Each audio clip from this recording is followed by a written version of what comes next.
Qual é a origem de todas as enfermidades? O Senhor Jesus cura hoje? Os dons cessaram ou não? Se os dons não cessaram, por que todos não são curados por meio do dom? Responderemos essas perguntas em nossa aula de hoje. Vamos juntos aprender a palavra de Deus.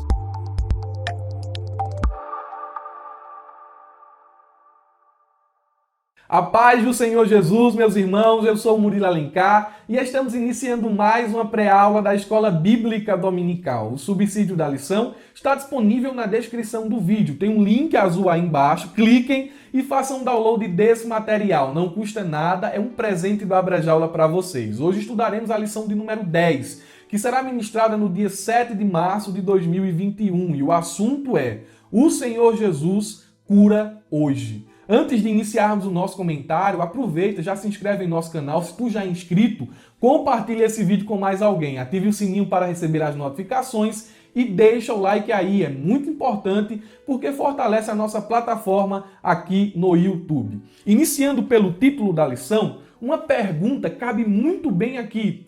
O Senhor Jesus, ele ainda cura hoje? Qual é a sua opinião? Qual seria a sua resposta se essa pergunta fosse diretamente para você?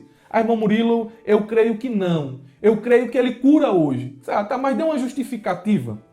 A minha resposta seria outra pergunta. Se alguém chegasse para mim assim e me perguntasse: irmão Murilo, Jesus ainda cura hoje? Eu responderia: por que é que ele não curaria mais hoje? Olhando para a Bíblia, nós encontramos um texto que está em Hebreus, capítulo 13, versículo 8, que diz o seguinte: Jesus é o mesmo ontem, hoje e eternamente. Então por que é que ele não curaria mais? Faltou vontade nele em curar? Ele não quer mais curar. Ele não pode mais curar. Jesus enfraqueceu, ele não tem mais poder para curar. Ou o tempo presente, a cultura presente impede que Jesus cure.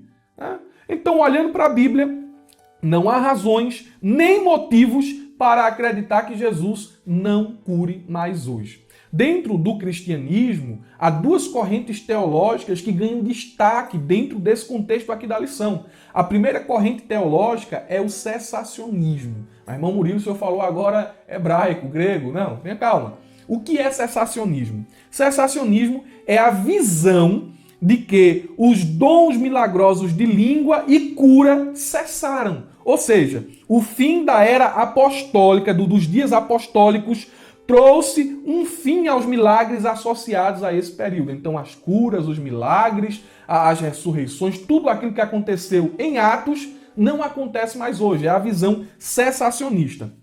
A maioria dos cessacionistas crê que, embora Deus ele ainda possa fazer milagres hoje, curar, operar, ele não usa mais indivíduos para realizar esses sinais milagrosos. É o pensamento cessacionista. Não compartilhamos dessa visão. A segunda corrente teológica é o continuísmo. O que seria o continuísmo? Presta atenção, porque tu crê nisso aqui. Apesar de que você não saiba aqui as nomenclaturas, os termos técnicos, mas essa aqui é a visão pentecostal. Isso aqui faz parte das raízes do pentecostalismo, o continuísmo. Continuísmo é a visão, é a crença de que os dons do Espírito Santo ainda são distribuídos hoje, ainda estão em uso hoje, ainda são necessários à igreja de hoje. O continuísmo acredita que o mesmo Espírito que usou os apóstolos, que usou a geração que sucedeu os apóstolos, ainda se move e trabalha na igreja contemporânea.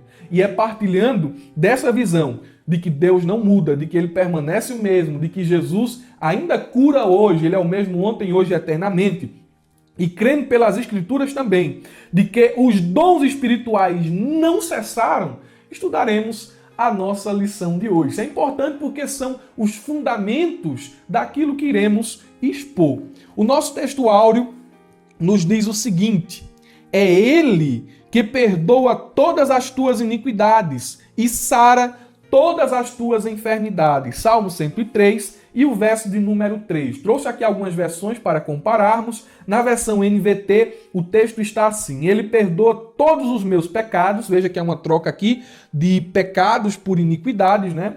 Da versão corrigida para NVT. E o final, há uma troca de doenças uma troca de enfermidades por doenças, mas é a mesma coisa, o mesmo sentido. Ele perdoa todos os meus pecados e cura todas as minhas doenças. Na versão NBV, que é a Nova Bíblia Viva, uma paráfrase, o texto está assim: ele perdoa todos os meus pecados e cura todas as minhas doenças. Não há aqui nenhuma diferença significativa de tradução. É basicamente a mesma coisa, mas o interessante aqui é que a obra da redenção, ela está atrelada também não só à questão da redenção espiritual, o perdão de pecados, mas a cura das enfermidades.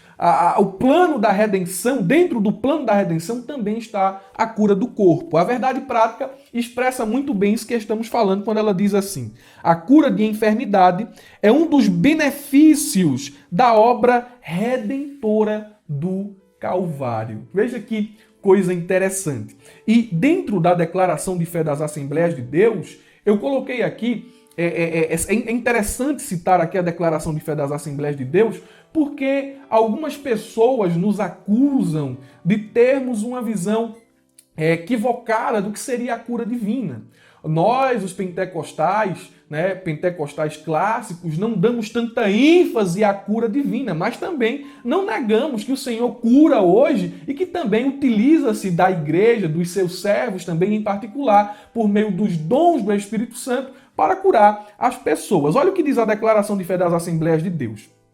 Diz o seguinte: cremos, professamos e ensinamos que a cura divina é um ato da soberania, graça e misericórdia de Deus. Veja, a cura divina tem como sustentáculo a soberania, a graça e a misericórdia divina. Diz o seguinte: através do poder do Espírito Santo, Deus, ele restaura física ou emocionalmente aqueles que demonstram fé em Jesus Cristo. E aí vem o ponto de apoio, a verdade prática, de que o plano da salvação, o plano da redenção, acompanha também a cura das enfermidades. Dentro do nosso credo está o seguinte: a Bíblia mostra que a obra redentora de Cristo inclui também o corpo. E aqui nós temos uma referência, uma passagem bíblica, um texto prova, note ele porque é muito importante.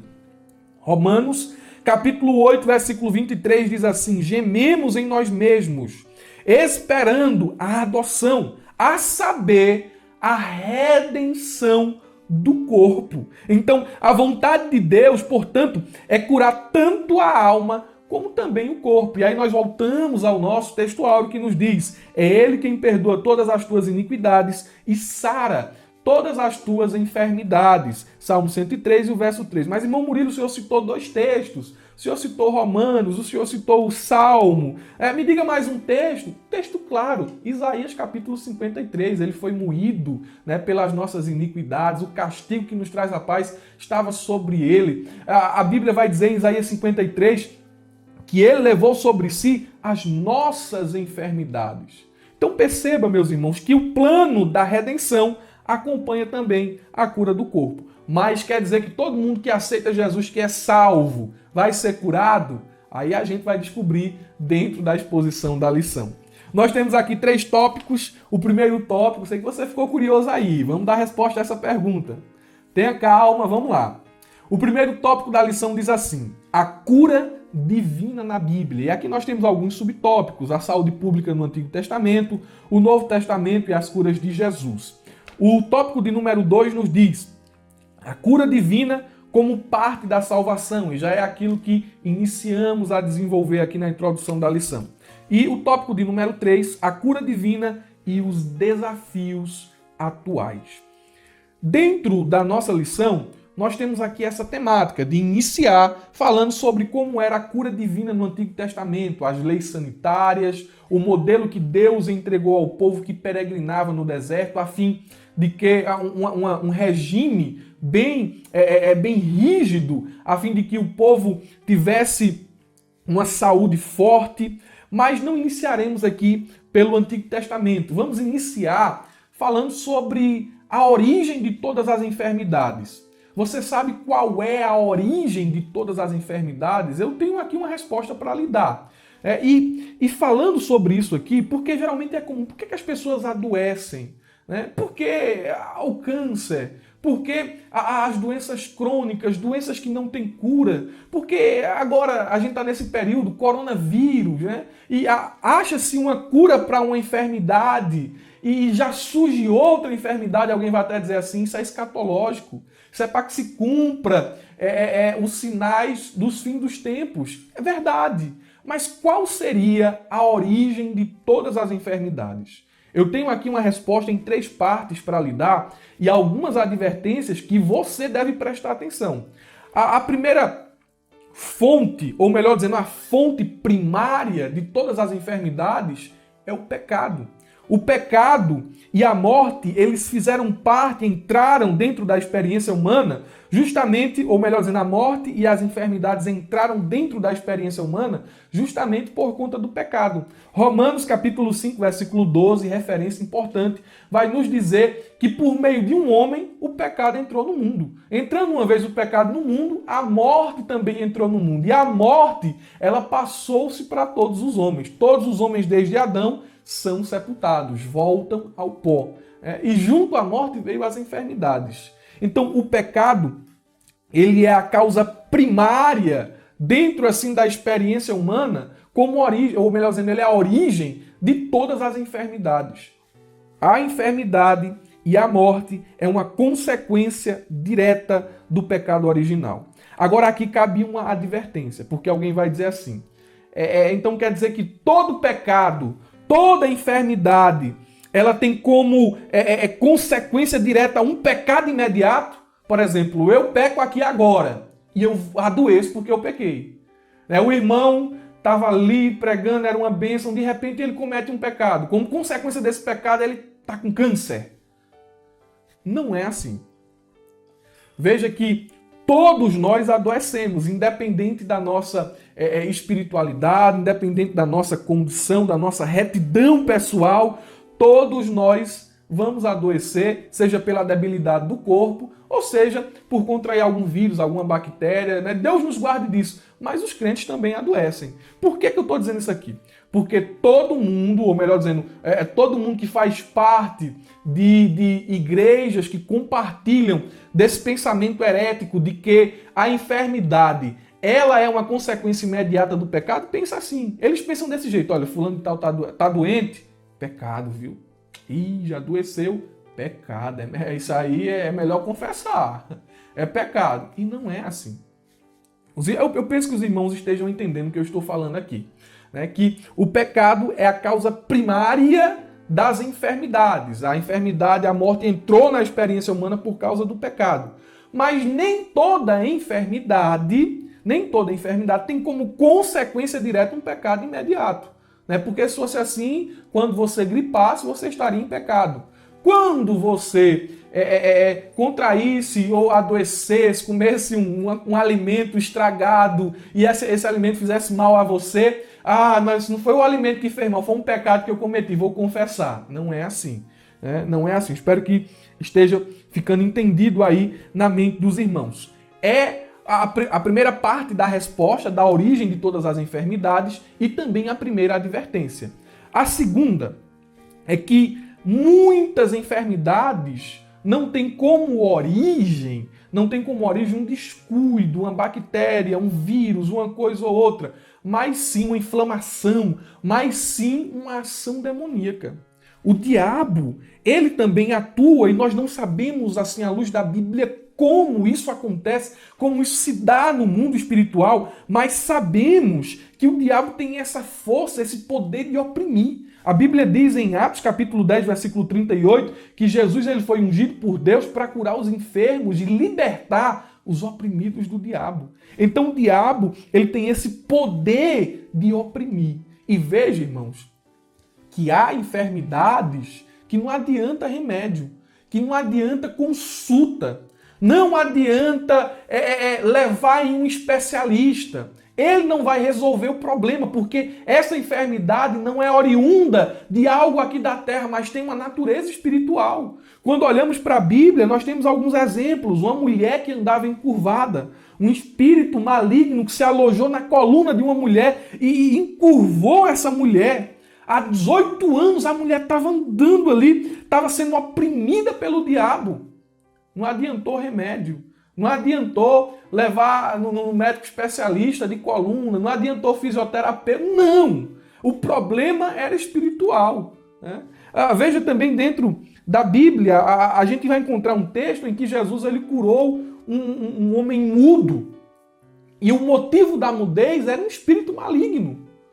Então as enfermidades elas têm como origem o pecado, né, o pecado original, elas têm como origem também uma ação demoníaca. Veja também que há na Bíblia o registro de um jovem que tinha ataques epiléticos, quando o espírito imundo, né, o oprimia. E isso aqui é uma coisa terrível. Jesus foi lá, orou e o jovem foi liberto. Essa é a segunda parte de nossa resposta. E vem a segunda advertência. É um erro, no entanto, achar que toda enfermidade é causada pelo demônio. Não é porque tem gente que sentiu uma dor de cabeça. É Satanás. A pessoa, eita, eu estou sentindo uma dor aqui, mas é o diabo, isso é o diabo. Não, nem toda enfermidade maligna é oriunda de um espírito imundo. A gente tem que ter cuidado com isso aqui. Né? Porque, às vezes, eu já vi assim, de criança, eu cresci ouvindo isso, que alguém que tinha epilepsia era alguém que estava sendo possuída por Satanás. Quando alguém tinha um ataque epilético, né? Tá vendo? É o diabo, ó, tá endemoniado. Não é assim. Né? Não é assim. A gente tem que ter cuidado com isso aqui. E justamente até para não envergonhar os irmãos. Às vezes tem um irmão que sofre desse problema na igreja e não sei, ele esqueceu de tomar o remédio, porque tem que tomar o remédio, e de repente ele teve um ataque epilético e alguém vai dizer, o irmão está endemoniado. E a gente precisa de discernimento. E isso é um problema, viu? Isso é um problema às vezes na nossa igreja, achar que tudo é o diabo. Eu lembro aqui de uma experiência, né? De que estava um irmão orando para Jesus batizar e de repente entrou uma pessoa com problemas mentais no culto. E a pessoa entrou e foi lá para frente e ficou olhando para o irmão orando. Aí o irmão se encabulou com aquela pessoa e começou a orar por ela, pensando que ela estava possuída. A irmã não, a pessoa que entrou com problemas mentais. E aí começou, saia, saia, saia, e aquela coisa toda, e viu que a pessoa ficou olhando assim, sabe? Aí ele foi e perguntou, qual é o teu nome? Olha, o negócio está perguntando o nome, é melhor mandar sair mesmo, né? Esse negócio está amarrado, né? Quem amarra quer criar, sai em nome de Jesus. Mas qual é teu nome? Aí ela foi e disse o nome dela. Não, meu nome é Maria. Aí o irmão já estava no meio do caminho, já estava todo errado, aí disse, tá vendo, igreja? É demônio mesmo, tá dizendo que é a Virgem Maria, mas desde que a menina disse o nome dela. Meu Deus, como falta discernimento em nosso meio. Como nós precisamos de discernimento. E precisamos de discernimento também nisso aqui, de não estar colocando a culpa de tudo no diabo. Principalmente em questão de enfermidade. Toda enfermidade é do diabo. Não é assim. Em terceiro lugar, outra fonte que origina enfermidades, já vimos duas aqui. A primeira é como consequência do pecado, a segunda a ação de Satanás, e a terceira, o descuido ao corpo. É uma fonte geradora de enfermidade. Descuido do corpo. Não, eu sou crente, é porque eu sou crente e eu só vivo comendo iFood, tomando Coca-Cola. Tu vai adoecer. Não, eu sou crente, não faz uma caminhada, tu vai adoecer. Eu sou crente, não dorme direito, falta de higiene pessoal. Tudo isso provoca enfermidades. A questão também, um exagero no uso de medicamentos, dietas inadequadas, tudo isso gera enfermidade, descuido ao corpo. E nós, como crentes, muito mais ainda, nós deveríamos ter a visão de que o nosso corpo é templo e morada do Espírito e, portanto, deveríamos cuidar dele melhor. Agora aqui também cabe mais uma advertência. Mas, irmão Maurício, eu estou dando um monte de advertência hoje. É bom, porque tendo essas advertências, você não vai entrar por um caminho perigoso durante a ministração de sua aula. A terceira advertência, para concluirmos aqui a resposta de qual é as origens das enfermidades, vem aqui a terceira advertência, que a nossa fé em Cristo jamais deve ser utilizada como argumento para justificar atitudes irresponsáveis ou de descuido para com a nossa saúde. Tome cuidado com questão de, porque eu sou servo de Deus, aí eu posso fazer isso. Porque eu sou servo de Deus, eu posso fazer aquilo. Aí se descuida do corpo, vai adoecer. Vai adoecer. A gente tem que ter muito cuidado, tem que ter muito bom senso também com relação a isso. Eu conheço um irmão que ele disse que ia jejuar 40 dias. Olha o problema aqui, né? A gente tem aqui textos de pessoas que jejuaram 40 dias em ocasiões especiais, em momentos especiais. E ele, não, mas eu vou jejuar 40 dias. A gente tem que respeitar muitas vezes o limite do corpo. Aí ele começou a jejuar.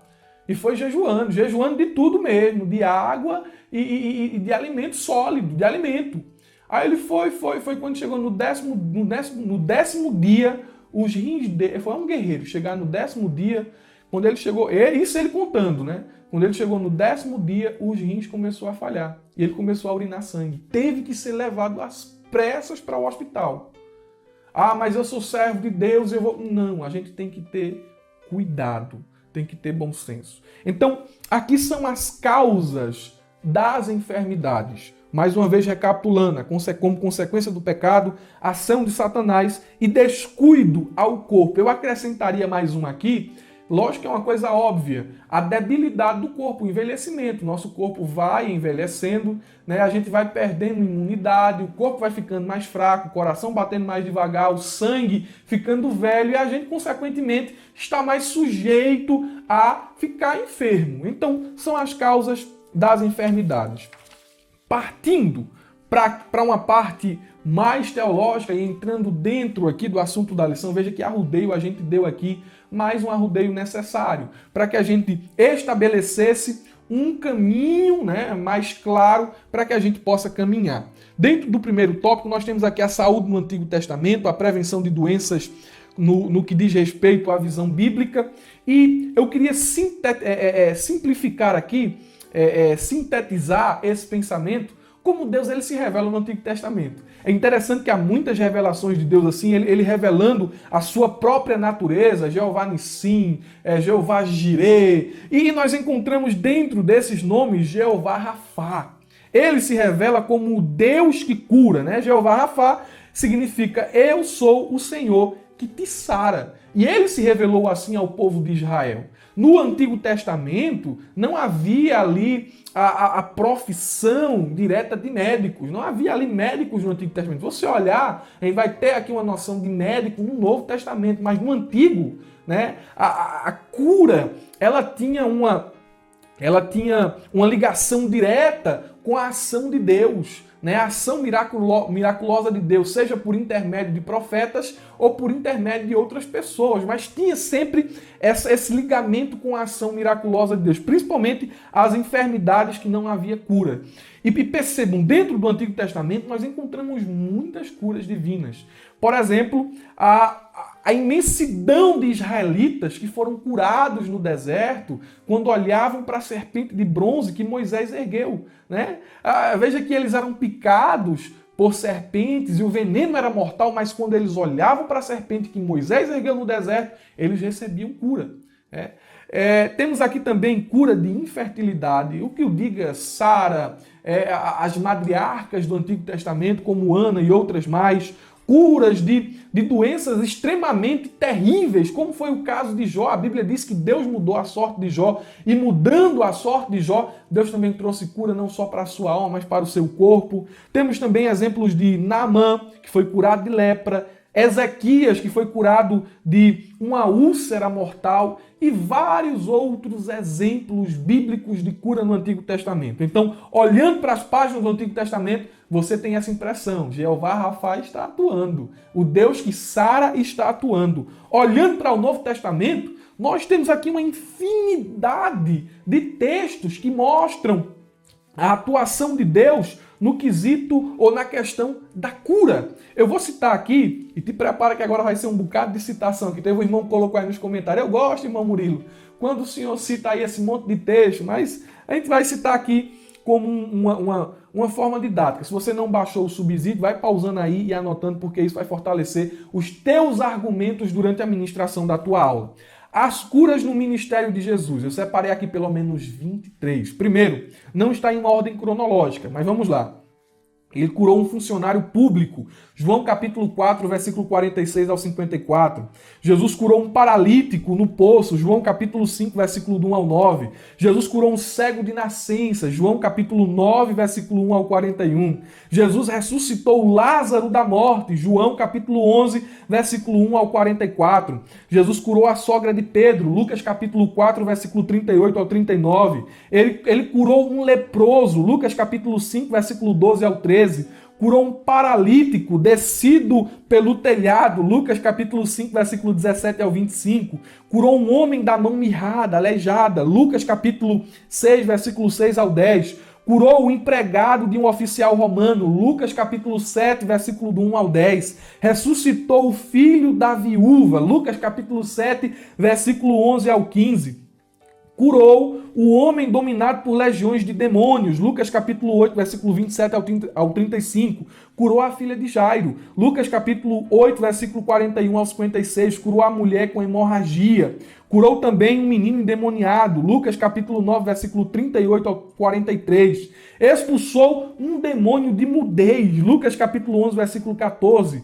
Curou a moça torta há 18 anos, com problema na coluna. Lucas capítulo 9, versículo de número... Eu estou confundindo aqui, né? Vamos citando aqui, é muito texto aqui, eu vou citar outro aqui. Curou um homem com as pernas e os braços inchados. Lucas capítulo 14, versículo do 1 ao 6. Curou 10 leprosos. Lucas capítulo de número 17, versículo 11 ao 19. Curou um mendigo cego. Lucas capítulo 18, versículo 35 ao 43. Sarou a orelha cortada do empregado do sumo sacerdote. Lucas capítulo 22, versículo 50 ao 51. Curou 2 cegos. Mateus capítulo 9, versículo 27 ao 31. Curou a filha endemoniada da mulher cananeia. Mateus capítulo de número 15, versículo 21 ao 28.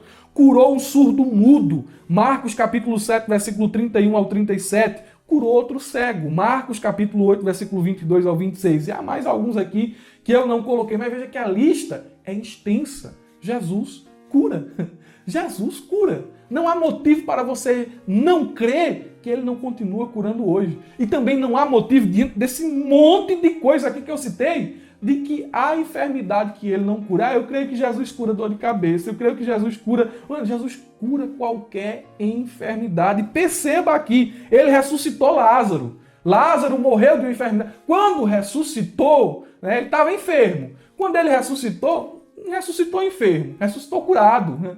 Veja, irmãos, dentro da igreja primitiva, nós encontramos também muitos testemunhos de cura. Tanto que lenço, sombra, é lógico que isso eram situações particulares, mas perceba, a cura sempre estava presente, enfermidades, ressurreição. Então, olhando para o Novo Testamento, e principalmente para o livro de Atos, não há nenhum texto que mostre que os dons cessaram. Não há nenhum. Né? Se tem alguém aqui que está me ouvindo e é cessacionista, eu lhe desafio a colocar um texto aí, dizendo que os dons cessaram. Não tem nenhum texto bíblico. E toda construção a fim de provar que os dons cessaram, toda construção de pensamento, de argumentação para mostrar que os dons cessaram é falaciosa.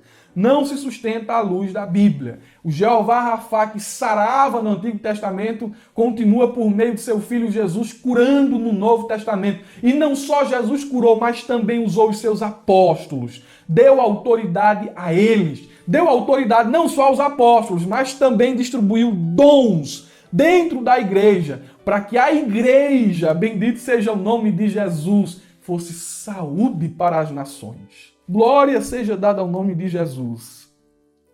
Mas aqui, meus irmãos, nós temos o segundo tópico da lição. E o segundo tópico da lição diz assim, a cura divina como parte da salvação. Nós vamos tocar aqui, dentro desse ponto aqui, falando sobre a cura divina e a salvação, mas eu queria dizer algo interessante aqui dentro desse ponto. Por que é que nem todos são curados? Veja, a cura divina acompanha a salvação. E a gente declarou isso aqui lendo o cremos da Assembleia de Deus, a declaração de fé das Assembleias de Deus. Cura divina acompanha, é um benefício da obra redentora. Mas aí você pode se perguntar, e é uma pergunta bem interessante, por que é que todos não são curados? Um irmão pode ser salvo em Jesus, ele pode ser regenerado, transformado, e ele pode ser remido pelo sangue de Jesus e, no entanto, não receber a cura do corpo. Por que isso acontece? Ou então, já que a igreja tem, no meio da igreja, pessoas com os dons espirituais, por que todos os enfermos não são curados? São perguntas, né, que, às vezes, elas servem de casca de banana para muita gente, quando, na realidade, nós deveríamos saber prontamente a resposta a essa indagação. Percebam, eu vou dar aqui uma resposta também em 3 partes. Veja, 3 partes aqui. Primeiro, nem todos são curados. Por quê? Por falta de fé. A incredulidade é a causa, é uma das causas pelas quais muitas pessoas não são curadas. Veja que muitos que chegaram perto de Jesus para ser curados foram movidos por fé. A mulher do fluxo de sangue, ela acreditava que se ela tocasse só na orla ali do manto de Jesus, ela seria curada. Veja, às vezes quando Jesus ia curar, ele perguntava, tu crê? Eu creio. Então seja feito conforme a tua fé. A incredulidade muitas vezes priva o homem da bênção de Deus. Mas, irmão Murilo, me dá um texto aí, te prepara, lá vai o texto. Marcos, capítulo de número 6, versículo 5 e 6 diz assim, e não podia fazer ali obras maravilhosas. Somente curou alguns poucos enfermos, impondo-lhes as mãos. E estava admirado da incredulidade deles. Então perceba que a incredulidade é uma coisa terrível. Ela priva o homem de receber benefícios da parte de Deus. Um segundo motivo por que nem todos são curados é justamente pecado oculto. Eita, meu... Pecado oculto é um dos motivos pelos quais nem todo mundo recebe a cura. Mas, irmão Murilo, o senhor está dizendo isso aí, qual é a base bíblica? Lá vai, nota o texto aí que é muito importante. Tiago, capítulo de número 5 e o versículo de número 16. A Bíblia vai nos dizer assim, eu vou ler a partir do versículo de número 13. Diz assim, está alguém entre vós aflito? Ore. Está alguém contente? Cante louvores. Está alguém entre vós doente? Chame os presbíteros da igreja e orem sobre ele, ungindo-o com azeite em nome do Senhor. E a oração da fé salvará o doente. O Senhor o levantará. E se houver cometido pecados, ser-lhe-ão perdoados. Versículo 16. Confessai as vossas culpas uns aos outros e orai uns pelos outros para que sareis. Confessai as vossas culpas uns aos outros. Orais uns pelos outros para que sareis. Então, o pecado oculto é um dos motivos pelos quais talvez você esteja sendo impedido de receber a cura de Deus. Mas, irmão Murilo, nisso aí há um perigo. E eu sei, eu sou consciente disso. Qual é o perigo aqui que eu quero lhe mostrar dentro aqui desse ponto? Tem muita gente que vai confessar o pecado e esperando receber a cura física. E não é assim. Você confessa o seu pecado para receber a cura espiritual, o perdão de seus pecados, ainda que a cura física não venha, né? E se ela vier, glorifique a Deus. Agora, não guarde pecado oculto, não fique aí escondendo pecado, vivendo uma vida na igreja, uma vida secreta de pecado fora da igreja, achando que você vai alcançar algum benefício com isso. Vai não, você vai estar enganando a si mesmo. E por fim, um dos motivos pelos quais nem todos são curados, esse aqui eu considero o maior argumento de todos, é um propósito divino por meio da enfermidade. Mas, irmão Murilo, irmão. Teve um pregador aí, né, um senhor aí, que se levantou nesses últimos dias atacando os pentecostais, fazendo a seguinte indagação. Se os dons não cessaram, Cadê os pentecostais nos hospitais, orando pelos enfermos? Eles não têm o dom, então que orem e os enfermos sejam sarados. Como que a gente tivesse controle e domínio sobre o dom. Eu tenho um dom para cura, então eu vou orar aqui e vou ser curado. Eu vou orar ali e vou ser curado. Como se fosse um superpoder e tivesse à minha disposição a qualquer hora para curar do jeito que eu quiser. E não é assim. Biblicamente não é assim. Paulo tinha os dons de cura. Ele impunha as mãos e o enfermo era curado. Quando ele não podia ir, ele dava um lenço, vai lá, passa no enfermo, era curado. Mas nem todos são curados, porque às vezes há um propósito divino no meio ou na enfermidade. Veja que Paulo adoeceu. Segundo aos Coríntios, capítulo 12, versículo 7 ao 9. Paulo tinha um espinho na carne. Não sabemos qual é esse espinho, mas ele orou pedindo a Deus que tirasse o espinho. Orou, me tira, Senhor, esse espinho aí. Deus não tirou. Mas ele não tem um dom? Por que é que ele orou e não curou? Porque você pode ter o dom, você pode receber de Deus essa graça, mas ela não é usada conforme a sua vontade. Ela é usada conforme a vontade de Deus. Deu para entender agora? O crente ele pode receber o dom de Deus, mas na utilização do dom não acontece como ele quer. Não é na vontade dele, é na vontade de Deus. Paulo orou e o espinho na carne não foi tirado. Paulo orava e os outros eram ressuscitados, mas ele tinha problema nos olhos. Ele tinha problema de vista. Então, olhando para a Bíblia, olha que coisa interessante. Quando Tiago morreu decapitado, os discípulos não foram para a praça orar para Tiago ressuscitar. Mas eles ressuscitaram, eles oraram e Deus ressuscitou outras pessoas. Mas eles não foram se juntar lá na praça orar para que Deus ressuscitasse Tiago. Veja, Paulo tinha os dons espirituais. Alguém vai dizer que Paulo tinha todos os dons espirituais, eu não sei, Mas alguém diz assim, mas dom de cura é evidente que ele tinha. Só que Timóteo, um de seus cooperadores, tinha constantes enfermidades. E Paulo diz assim, olha, mistura aí a água com vinho, bebe, para que talvez você fique melhor dessas tuas constantes enfermidades. Por que Paulo não orou por Timóteo? Timóteo sarou? Propósito divino. Paulo, ele deixou Trófimo doente em Mileto. 2 Timóteo, capítulo 4, versículo 20. Ficou doente. Por que Paulo não orou? Por que Paulo não mandou um lenço? Há um propósito divino na enfermidade. O crente pode receber o dom, mas a utilização do dom é conforme a vontade de Deus. E se a gente olhar aqui, vai ficar aqui, tem muitos exemplos aqui. Timóteo e Epafrodito, companheiros de Paulo, também estiveram enfermos. Daniel, o profeta, esteve enfermo há alguns dias. Quando Jesus chegou lá no tanque de Betesda, tinha muita gente doente lá e ele curou só um. Ele não podia curar todos, ele curou só um. Então perceba, há um propósito de Deus dentro ou através da enfermidade. Não se envergonhe de orar pelo enfermo, a cura pode vir ou não. Está na vontade de Deus. Mas eu tenho um dom de cura. Tu vai orar e vai ter ocasião que Jesus não vai curar. Porque é um propósito divino na enfermidade. Então é por isso, concluindo aqui o segundo tópico da lição, que apesar da cura do corpo, a cura divina, ser um benefício da obra redentora de Jesus, nem todos que são salvos são curados. Deu para entender, irmãos? Se ficar alguma dúvida, coloca aí nos comentários. Finalizando a nossa lição, temos aqui a cura divina e os desafios atuais. E eu já deixei bem claro aqui dentro da exposição que fiz, que nem toda enfermidade, nem toda doença é possessão maligna. Isso ficou claro aqui dentro dos exemplos que citei aqui. Mas gostaria de falar aqui as finalidades da cura, finalizar com isso.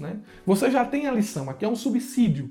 E eu queria falar sobre as finalidades da cura. Olha o tanto que a gente já não aprendeu hoje. A causa das enfermidades, a cura divina na Bíblia, Antigo Testamento, Novo Testamento, Igreja Primitiva, por que nem todos são curados e qual seria a finalidade da cura divina. Qual seria? Primeiro, a restauração da saúde. Isso fica evidente, né? Todos os milagres realizados, eles ocorreram por meio de uma necessidade humana de cura. Então, uma das finalidades da cura divina é a restauração da saúde. A segunda finalidade é para que o nome do Senhor seja glorificado. Perceba, se Deus lhe usar e você orar, e através da sua oração Deus curar alguém, não se ensoberbeça. A glória é dele. Não ache que você é um super-homem, uma super-mulher. Não ache que o poder está nas suas mãos. Você é um canal. Então a glória é dele. O problema é que muita gente que é usada por Deus toma a glória para si. Quer privilégios. Quer receber dinheiro pelo dom de Deus. E isso está errado. Isso é condenado nas Escrituras. Se Deus lhe usar, meu irmão, seja humilde. Seja uma pessoa quebrantada. Atribua a glória a Ele. E em terceiro lugar, por último, finalizando aqui a nossa pré-aula, uma das finalidades da cura divina é a declaração da veracidade da mensagem do Evangelho. Perceba que a Bíblia vai dizer que os sinais, eles acompanharão aqueles que anunciam o Evangelho. Marcos, capítulo de número 16 e o versículo de número 18. Eu vou finalizar lendo esse texto. E olha, irmãos, que texto. Glória a Deus. Você vai pregar, não fique preocupado com milagre. Você vai pregar, não fique preocupado com cura, com alguma coisa desse tipo, com um demônio que vai... Não fique preocupado com essas coisas, não. Se preocupe em ser fiel à mensagem do Evangelho. E sendo fiel à mensagem do Evangelho, anunciando a palavra de Deus, a cura, o sinal é uma consequência. Diz o seguinte, versículo 17. E estes sinais seguirão aos que crerem em meu nome, expulsarão demônios, falarão novas línguas, pegarão nas serpentes e se beberem alguma coisa mortífera, não lhe fará dano algum. Imporão, aleluia, as mãos sobre os enfermos e os curarão. Glória a Deus, o Senhor Jesus ainda cura hoje. Glória a Jesus. Meus irmãos, nós queremos assim concluir a nossa pré-aula da Escola Bíblica Dominical e dizer aos irmãos que se vocês têm interesse em aprender como interpretar a Bíblia, em aprender como fazer um subsídio desse de escola dominical, como elaborar um sermão bíblico, nós deixaremos um link aqui na descrição do vídeo, onde você vai estar sendo direcionado ao curso Pregador e a Pregação. O custo do curso é mínimo, é simplesmente um valor simbólico. Vai lá, compra o curso, comprando o curso os irmãos vão estar nos ajudando e também sendo edificados. O meu desejo é que você tenha uma ótima semana e uma ótima aula de Escola Bíblica Dominical. Deus abençoe você e sua família.